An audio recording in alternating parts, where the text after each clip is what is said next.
Chapter 4 مقدمہ۔ Doctor مانے اور اس کی بیٹی کو پیرس سے لندن آئے 5 سال کا عرصہ بیت گیا۔ اسی زمانے میں لندن میں ایک آدمی پر مقدمہ چلایا جا رہا تھا جس کی بہت شہرت تھی۔ اس شخص کا نام چارلس ڈارنے تھا اور اس پر الزام تھا کہ وہ فرانس کا جاسوس ہے۔ ایسے جرم میں جو سزا دی جاتی تھی وہ پھانسی سے کم نہیں ہوتی تھی، اس لیے لوگ اس مقدمے میں بہت گہری دلچسپی لے رہے تھے۔ مقدمے کی سماعت کے دن عدالت کا کمرہ کھچا کھچ بھرا ہوا تھا۔ عدالت کے کمرے کے عین درمیان میں وکلاء بیٹھے تھے۔ ان میں 2 استغاثے کے وکیل تھے اور 2 وکیل صفائی۔ صفائی کا ایک وکیل سٹریور تھا اور صفائی کا دوسرا وکیل بڑی بے نیازی سے بیٹھا چھت کو دیکھ رہا تھا اور وہاں جو کچھ ہو رہا تھا اس میں کوئی دلچسپی نہیں لے رہا تھا۔ جب ملزم کو عدالت میں لایا گیا تو عدالت میں موجود ہر شخص کی نگاہیں ملزم کے چہرے کی طرف اٹھ گئیں، سوائے اس وکیل صفائی کے جو بے نیازی سے عدالت کی چھت کو گھور رہا تھا۔ قیدی ملزم کی عمر 25 برس کے لگ بھگ ہوگی۔ وہ لمبا، اونچا اور خوبصورت تھا۔ اس کی جلد بھوری اور آنکھیں چمکدار تھیں۔ اس کے لمبے سیاہ بال اس کی گردن کے پیچھے ایک ربن سے بندھے ہوئے تھے۔ وہ بہت باوقار اور پر اعتماد دکھائی دے رہا تھا۔ اس نے بڑے ادب سے سر جھکا کر جج کو سلام کیا اور ملزموں کے کٹہرے میں خاموشی سے کھڑا ہو گیا۔ اس نے عدالت کے کمرے میں موجود لوگوں کو ایک نظر دیکھا اور پھر اس کی نظر 2 افراد پر رک گئی جو گواہ تھے۔ ان میں ایک خاتون تھی جس کی عمر 22 برس کے لگ بھگ ہوگی اور دوسرا گواہ اس کا والد تھا۔ یہ شخص غیر معمولی شباہت کا آدمی تھا۔ اس کے بال سفید تھے۔ جب وہ کچھ سوچتا دکھائی دیتا تو وہ بوڑھا نظر نہیں آتا تھا، لیکن جب اپنی بیٹی سے بات کر رہا ہوتا تو بہت خوبصورت اور اپنی عمر سے کئی چھوٹا دکھائی دیتا۔ باپ بیٹی ایک دوسرے کے بہت قریب بیٹھے تھے۔ نوجوان خاتون عدالت کے کمرے میں سہمی ہوئی بیٹھی تھی اور اسے قیدی ملزم پر بہت ترس آ رہا تھا۔ چارلس ڈارنے ملزم پر الزام تھا کہ وہ فرانس کے بادشاہ لوئی کا جاسوس ہے۔ اس نے انگریز فوجوں کے بارے میں بہت سی قیمتی معلومات شاہ فرانس کو پہنچائی تھیں، جس سے فرانسیسی فوجوں کو انگلستان کے خلاف لڑائی میں بہت مدد ملی تھی۔ استغاثے کے وکیل نے تقریر شروع کی۔ اس نے اپنی تقریر میں جوری کے ارکان کو بتایا کہ چارلس ڈارنے کئی برسوں سے مسلسل فرانس سے انگلستان آتا اور انگلستان سے فرانس جاتا رہا ہے۔ ڈارنے ایک خفیہ مشن کی تکمیل کے لیے یہ سفر کرتا تھا۔ اس نے کبھی یہ وضاحت نہ کی کہ وہ بار بار انگلستان کیوں آتا ہے۔ اس کے ایک دوست نے ہی اس کے خفیہ مشن کی حقیقت معلوم کی، اور چونکہ وہ انگلستان کا ایک ذمہ دار شہری ہے اس لیے اس نے اس کی خبر انگلستان کے حکام تک پہنچائی۔ یہ شخص جس کا نام باسٹ ہے استغاثے کا گواہ ہے۔ باسٹ نے ہی قیدی کے ملازم روجر کو حوصلہ دلایا کہ وہ قیدی ملزم کی جیبوں اور اس کی میز کے درازوں کے کاغذات کو اپنے قبضے میں لے لے۔ ان دونوں گواہوں کی گواہی اور قبضے میں لیے گئے ملزم قیدی کے کاغذات سے یہ ثابت ہو جائے گا کہ ملزم مجرم ہے۔ کاغذات جو ملزم کے قبضے سے برآمد کیے گئے تھے ان میں انگریزی فوجوں کی فہرست تھی اور یہ بتایا گیا تھا کہ فوج اس وقت کہاں ہے، کہاں جائے گی اور کیسے جائے گی، سمندری راستے سے یا خشکی سے۔ ان کاغذات سے یہ ظاہر اور ثابت ہوتا تھا کہ ملزم دشمن ملک کے لیے جاسوسی کر رہا تھا۔ وہ فہرستیں قیدی ملزم کی اپنی ہاتھ کی لکھی ہوئی نہیں تھیں، لیکن اس سے صرف یہ ظاہر ہوتا ہے کہ قیدی ملزم انتہائی چالاک اور عیار ہے، اور یہ ثابت کرنا مشکل نہیں تھا کہ ملزم قیدی 5 برس سے مسلسل مختلف موقعوں میں انگلستان آتا جاتا رہا ہے۔ ملزم کی سرگرمیاں لڑائی شروع ہونے سے چند ہفتے پہلے تک جاری رہیں۔ ان شواہد کی بنا پر وکیل استغاثہ نے جوری سے خطاب کرتے ہوئے کہا کہ جوری کے ارکان پر ملزم کا جرم واضح ہو جائے گا۔ استغاثے کے گواہ باسٹ کو طلب کیا گیا۔ اس نے وہی باتیں دہرا دیں جو وکیل استغاثہ نے اپنی تقریر میں بیان کی تھیں۔ اس کا بیان ختم ہوا تو وکیل صفائی کو گواہ پر جرح کرنے کے لیے کہا گیا۔ وکیل صفائی سٹریور نے کہا کہ وہ وکیل استغاثہ نے گواہ کے چال چلن کو چھپانے کی کوشش کی ہے اور گواہ ایک ایسا شخص ہے جس کی بات پر یقین نہیں کیا جا سکتا۔ وکیل صفائی سٹریور نے گواہ باسٹ سے پوچھا کیا وہ کبھی خود جاسوس رہا ہے؟ اس نے انکار کیا۔ اس کے بعد وکیل صفائی گواہ سے تیز لہجے میں سوال پوچھنے لگا۔ گواہ کا گزارا کیسے ہوتا ہے؟ اس کا ذریعہ آمدنی کیا ہے؟ گواہ نے بتایا کہ وہ صاحب جائیداد ہے اور اس کے کرائے سے بسر ہوتا ہے۔ جب اس سے پوچھا گیا کہ اس کی جائیداد کہاں واقع ہے تو اس نے کہا کہ اسے یاد نہیں کہ اس کی جائیداد کہاں ہے۔ گواہ سے وکیل صفائی نے پوچھا کہ کیا اسے یہ جائیداد اس کے کسی مرنے والے رشتہ دار سے ورثے میں ملی ہے؟ تو اس نے جواب دیا یہ جائیداد اسے ایک دور کے رشتہ دار کی موت کے بعد ورثے میں ملی ہے۔ وکیل صفائی نے گواہ سے پوچھا کیا وہ کبھی جیل گیا ہے؟ گواہ نے انکار میں جواب دیا۔ وکیل صفائی ٹریور نے پوچھا کہ کیا وہ رقم کی ادائیگی نہ کرنے کے جرم میں کبھی جیل گیا ہے؟ تو اس نے جواب دیا کہ اس سوال کا موجودہ مقدمے سے کوئی تعلق نہیں۔ جب وکیل صفائی ٹریور نے یہی سوال دہرایا تو اس نے جواب دیا کہ وہ ادائیگی نہ کرنے کی وجہ سے 2 یا 3 دفعہ جیل گیا ہے۔ وکیل صفائی نے کہا کہ وہ جھوٹ بول رہا ہے، جبکہ وہ ادائیگی نہ کرنے کے سلسلے میں 5 یا 6 بار جیل جا چکا ہے، اور اس پر گواہ نے گول مول جواب دیا شاید۔ وکیل صفائی ٹریور کے جواب میں گواہ نے بتایا کہ وہ کوئی کام نہیں کرتا۔ وکیل صفائی نے پوچھا کیا اسے کبھی دھکا دیا گیا؟ گواہ کا جواب تھا کہ شاید ایسا ہوا ہے۔ کیا اسے کبھی سیڑھیوں سے دھکا دیا گیا؟ گواہ نے نہ کرنے کے بعد تسلیم کیا کہ ایک بار اسے سیڑھیوں کے اوپر سے دھکا دیا گیا تھا۔ وکیل صفائی نے پوچھا کہ کیا اسے دھکا اس لیے دیا گیا تھا کہ وہ جوئے میں بے ایمانی کر رہا تھا؟ تو اس نے جواب دیا دھکا دینے والا یہی سمجھتا تھا، حالانکہ میں نے کوئی بے ایمانی نہیں کی تھی۔ وکیل صفائی نے گواہ سے پوچھا کہ کیا اس نے کبھی ملزم قیدی سے رقم ادھار لی؟ گواہ نے اقرار کیا کہ اس نے رقم ادھار لی تھی۔ کیا اس نے یہ رقم ملزم قیدی کو واپس کی؟ وکیل صفائی نے پوچھا تو گواہ نے انکار میں جواب دیا۔ وکیل صفائی کی جرح نے گواہ باسط کو کلئی کھولنے میں بڑی مدد کی۔ وکیل صفائی ٹریور نے ثابت کیا کہ گواہ ملزم قیدی کا نہ تو دوست ہے اور نہ ہی وہ اسے پوری طرح جانتا ہے۔ ملزم سے اس کی ملاقاتیں گاڑیوں، ہوٹلوں اور سڑکوں پہ ہوئی تھیں۔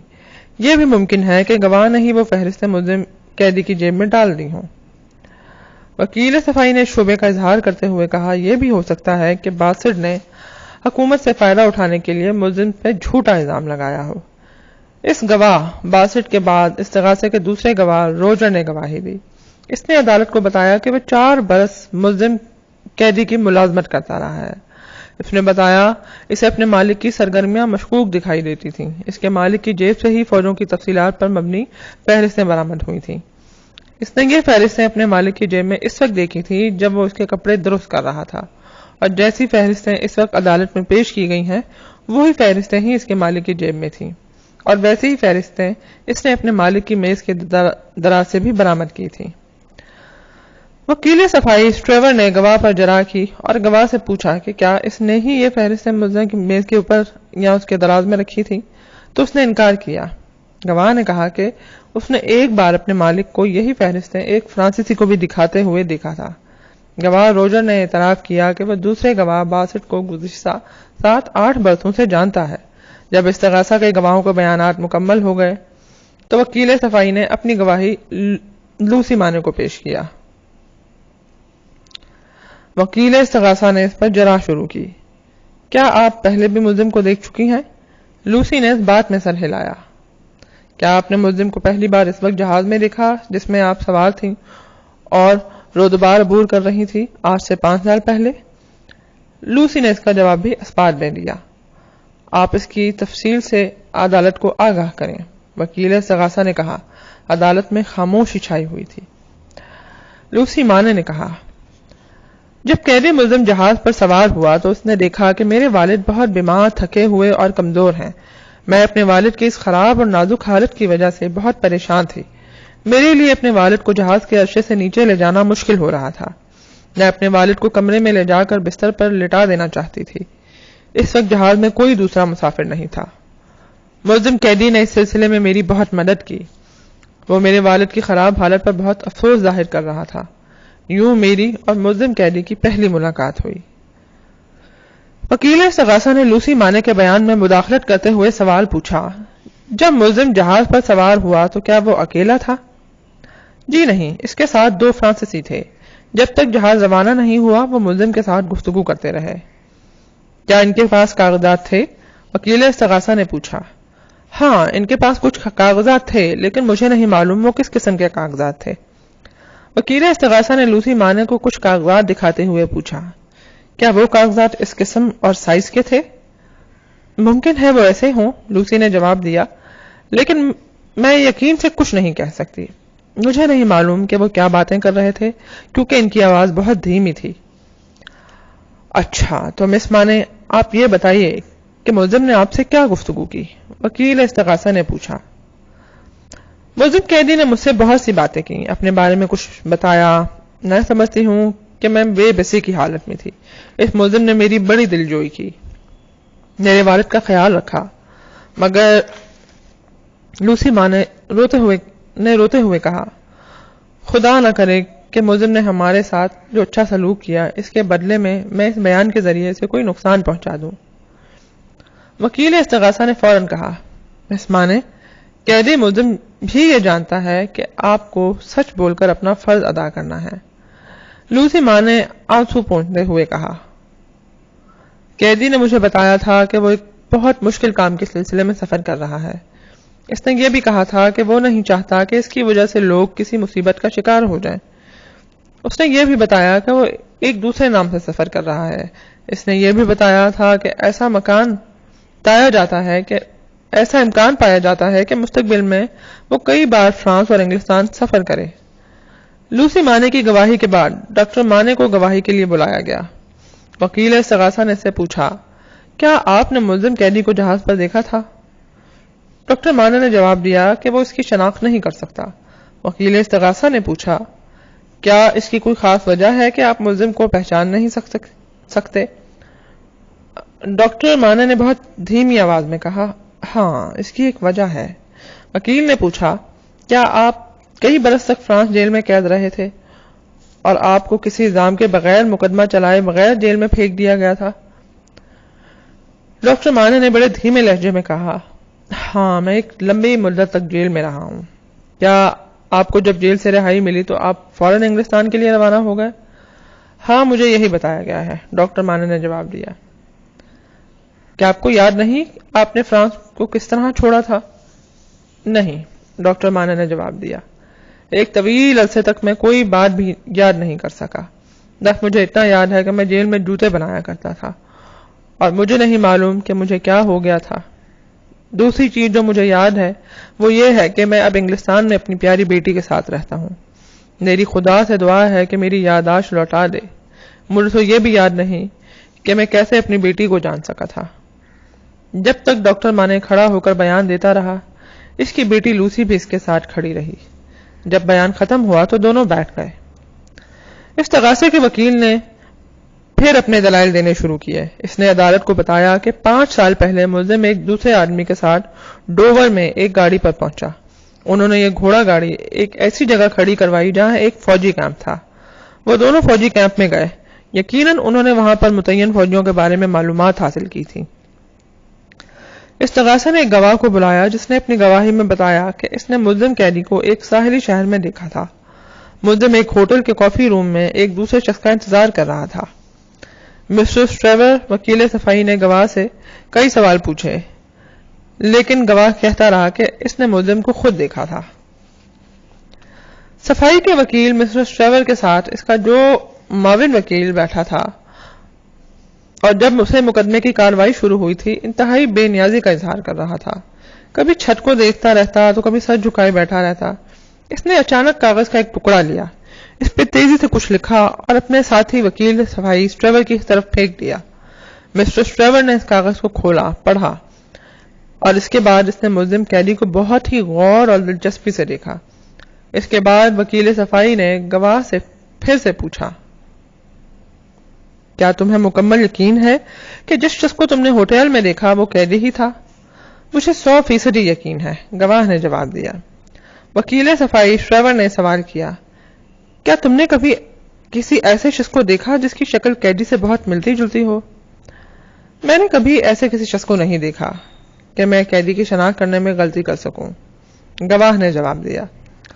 وکیل صفائی نے اپنے ساتھی وکیل کی طرف اشارہ کر کے گواہ سے کہا، تو پھر غور سے میرے دوست وکیل کی طرف دیکھو اور پھر غور سے قیدی کی طرف دیکھو.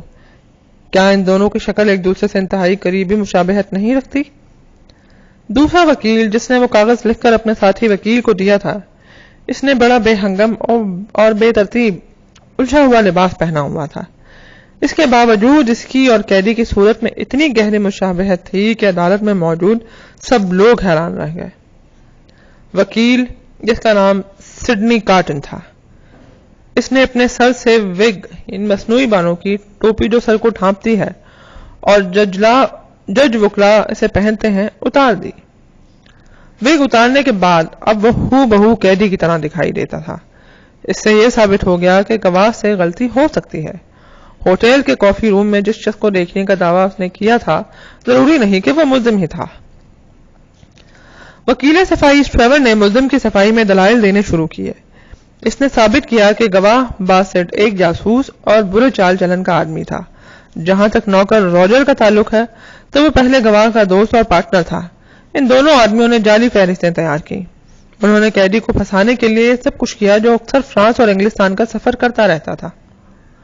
قیدی فرانس میں پیدا ہوا تھا اور اگر وہ بار بار انگلستان آتا جاتا تھا تو اس کی وجہ اس کے خاندانی مسائل اور امور تھے۔ جج نے اپنی تقریر کی اور اس کے بعد جوری سے کہا کہ وہ اپنا فیصلہ دے۔ جوری کے ارکان ایک دوسرے سے صلاح مشورہ کرنے لگے۔ اس دوران میں دوسرا وکیل سڈنی کارٹن پہلے کی طرح بے نیاز بیٹھا چھت کو گھورتا رہا۔ مسٹر ٹریور، وکیل صفائی، نے اپنے کاغذات سمیٹے اور جوری کو فکر مند نگاہوں سے دیکھنے لگا کہ وہ کیا فیصلہ دیتی ہے۔ اس وقت جب ہر شخص پریشان تھا، مضطرب، حتیٰ کہ جج کے چہرے پر بھی بے یقینی سی دکھائی دے رہی تھی۔ صرف سڈنی کارٹن کمرہ عدالت میں واحد شخص تھا جو سب سے بے نیاز اور لاپرواہ بیٹھا تھا اور اب بھی عدالت کی چھت کو گھور رہا تھا۔ اس نے اپنے مصنوعی بالوں کی وگ بے احتیاطی سے دوبارہ سر پر جما لی تھی۔ اس نے اپنے ہاتھ جیبوں میں ڈال رکھے تھے۔ کوئی بھی یہ اندازہ نہیں لگا سکتا تھا کہ وہ لوسی مانے کو دیکھ رہا ہے، بلکہ یوں لگتا تھا کہ وہ تو چھت کو گھور رہا ہے۔ لیکن یہ سڈنی کارٹن ہے جس نے سب سے پہلے یہ دیکھا کہ مس لوسی کا سر ڈھلک کر اپنے والد کے سینے سے جا لگا ہے۔ سڈنی کارٹن نے فوراً عدالت کے ملازم کو بلایا اور ہدایت دی، اس نوجوان خاتون کو دیکھ بھال کرو، اس کے والد کو بحفاظت عدالت کے کمرے سے باہر لے جاؤ۔ جب عدالت کا ملازم لوسی مانے اور اس کے والد کو سہارا دے کر عدالت سے باہر لے جا رہا تھا تو ہر شخص بوڑھے ڈاکٹر مانے کی حالت پر دکھ محسوس کیے بغیر نہ رہ سکا۔ تھوڑی دیر کے بعد سڈنی کارٹن نے ملازم سے لوسی مانے کی خیریت پوچھی اور پھر بے ہنگم چال چلتا ہوا وہ ملزم ڈارنے کے پاس چلا گیا اور کہنے لگا، میں جانتا ہوں کہ آپ لوسی مانے کے بارے میں فکر مند ہیں، اب وہ خیریت سے ہیں۔ مجھے بے حد افسوس ہے کہ میری وجہ سے لوسی مانے کو تکلیف پہنچی۔ ملزم ڈارنے نے کہا، کیا آپ میری طرف سے ان کا شکریہ ادا کر سکتے ہیں؟ کیوں نہیں، سڈنی کارٹن نے کہا، میں آپ کی طرف سے شکریہ ادا کروں گا۔ سڈنی کارٹن کے انداز کھردرے تھے، وہ بہت لاپرواہ اور بے ترتیب آدمی تھا۔ آپ کا بے حد شکریہ، ڈارنے نے سڈنی کارٹن سے کہا۔ سڈنی کارٹن اپنے ہم شکل ملزم ڈارنے کو قدرے غور سے دیکھتا ہوا پوچھنے لگا، مسٹر ڈارنے، آپ کے خیال میں کیا فیصلہ دیا جائے گا؟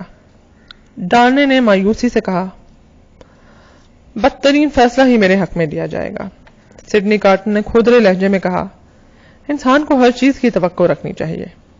جوری کے ارکان دیر تک صلاح مشورہ کرتے رہے۔ پھر جوری نے اپنا فیصلہ سنا دیا۔ قیدی ڈارنے بے گناہ تھا۔